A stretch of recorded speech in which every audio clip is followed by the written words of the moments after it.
Cutting for Stone is an unforgettable story of love and betrayal, compassion and redemption, exile and home that spans from India and Ethiopia all the way to America.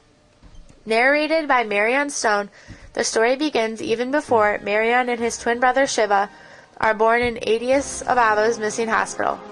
The twins are born from a secret relationship between a beautiful Indian nun, Sister Mary Joseph Praise, and a British surgeon, Dr. Thomas Stone, in Addis Ababa, Ethiopia. Mary and Thomas meet on a boat in 1947. She follows him to Ethiopia and to Missing, where they work as a team for 7 years as nurse and doctor. After Mary dies while giving birth to the twins, born conjoined at the head, separated after delivery, Thomas Stone, their father, vanishes. The twins are raised by Hema and Gash, 2 Indian doctors who also work at Missing, and who pamper Marion and Shiva with love and develop their interest in medicine, part of the deep connections the brothers share.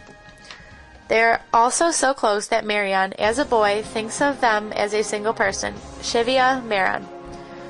Marion and Shiva come of age as Ethiopia is on the brink of a revolution, and their lives become intertwined with the nation's politics.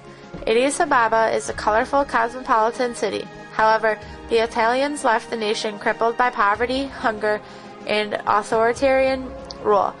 Ethiopia in 1960s and 70s is both raced and trapped by its notorious emperor, and rocked by violence and civil war. Yet, it is love, not politics, that tears the brothers apart. Shiva sleeps with Jeanette, the daughter of their housekeeper, and the girl Marion has always loved. This betrayal by the 2 people this sensitive young man loves most sends Marion into a depression. And when Jeanette joins a radical political group fighting for independence, Marion's connection to her forces him into exile. He sneaks out of Ethiopia and makes his way to America. Marion interns at a hospital in the Bronx, an underfunded, overcrowded place where the patients are nearly as poor and desperate as those he saw at Missing. It is here that Marion comes to maturity as a doctor and as a man. He also meets his father and takes his first steps towards fixing things with him. But when the past catches up with Marion, he must entrust his life to the 2 men he thought he trusted least in the world, the father who abandoned him and the brother who betrayed him. I will not cut for stone, even for patients in whom the disease is manifest. I will leave this operation to be performed by practitioners, specialists in this art. This quote runs the text from the Hippocratic Oath. The irony of the title, Cutting for Stone, relates directly to the birth of the twins, in that their father, Dr. Thomas Stone, was cutting through flesh to retrieve the Stone twins. The narrator is Marion Stone, and he reads in first-person point of view. The setting ranges from Missing Hospital in Addis Ababa, Ethiopia, to airplanes, the safety of the twins' home, and all the way to a hospital in the Bronx, New York. The imagery in this novel is unreal. The graphic description of surgery as if you were standing next to the surgeon, looking at the patient, opened up. A section reads, "Just as Hema feared, there was a lateral tear in the uterus. Blood had filled the broad ligament on one side.